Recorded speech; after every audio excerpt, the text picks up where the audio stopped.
Republicans, they're definitely trying to find a way to navigate during the Donald Trump era, the post-Donald Trump era that continues to be the present, because he's still controlling things within the party.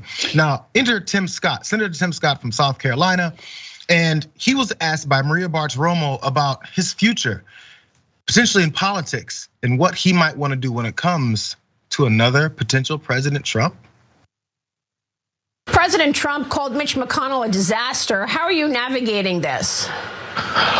Well, Maria, you're right. President Trump's position in our party is powerful, and I think he's still the most powerful voice in politics without any question. What we know for sure, Maria, is that the road to socialism runs right through a divided Republican Party. And while we may have some fractures and even some fissures, the truth is putting America first means uniting the Republican Party. Let's have these conversations, debates, and fights after we win back the majorities. Senator, you said that President Trump is still the power in the party. Does that mean you would be willing to join his ticket? Are you going to run in 2024, or would you be open to a vice presidential role in a Trump ticket? Well, I think everybody wants to be on President Trump's bandwagon, without any question. One of the things I've said to the president is that he gets to decide the future of our party and our country because he is still the loudest voice. Now, the back end of that, Dave, is when she was asked whether or not he would jump in with Donald Trump on the ticket if he decides to run again. And I saw that as him saying hell no, but trying to say it in the nicest way possible by saying, well, who wouldn't want to be on his bandwagon, which is a bad term. No one likes being on the bandwagon. That's a negative thing. But who would want to be on Trump's bandwagon? And after being on his bandwagon, then we have to make sure that we follow through on conservative policies and principles. And like he ran away from it, I feel like. It was like, why are you asking me this? Don't assume. And I think you're right. I think on his mind, actually, Tim Scott wants to run for president. He doesn't want to run to be Donald Trump's running mate. He's got a book coming out. He's raising a ton of money. I think he wants to have his name talked about in the Iowa caucus, New Hampshire primary, as a potential Republican presidential nominee. And he can't fathom that when you've made up your own mind that, oh yeah, I'm going to be the nominee, the idea that he would then be Donald Trump's afterthought, probably he doesn't want to go there. However, if Donald Trump were to run and to give the nomination, I guarantee Tim Scott would lick his boots if that's what it took to become Donald Trump's running mate.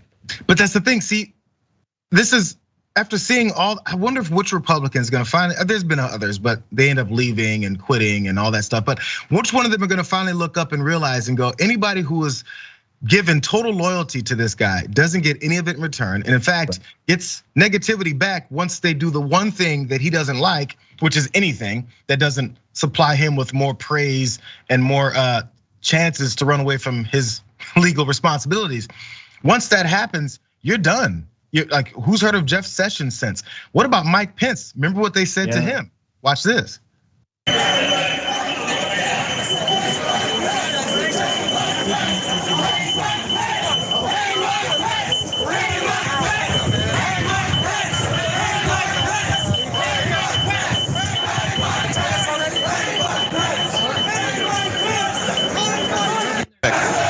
Historic day.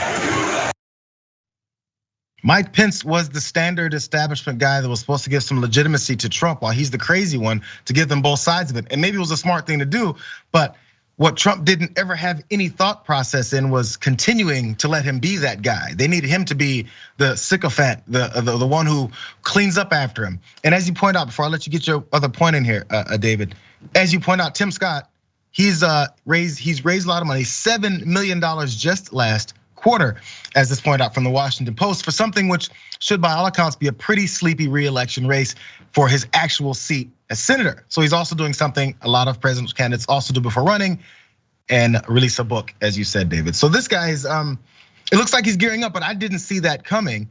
I don't know if he's going to get the kind of support that he needs, or maybe he'll fall back into a vice presidential role. Who knows? Yeah, I don't think he'll get much support in a race for a Republican presidential nomination. But I did hear one Republican strategist suggest that for somebody who looks up at the possibility of being Donald Trump's running mate, the one thing they look up and see is, well, 4 years, if Donald Trump were to win, Donald Trump can't run again. So you wouldn't be in that position of having to try to steal the election if Donald Trump were running for re-election and having to sort of override the certification process as Mike Pence was being asked to do. But having said that, let's suppose that the 25th Amendment somehow comes into play, and there's an effort to try to, remove, if Donald Trump wins election, remove him from office. Well, the vice president at that point plays a pretty crucial role. So I think, just gaming it out, even being Donald Trump's vice president, if that's what they're thinking about, still becomes awfully tricky. Yeah. I mean, anything you do with Donald Trump becomes tricky because Donald Trump is tricky. Yep.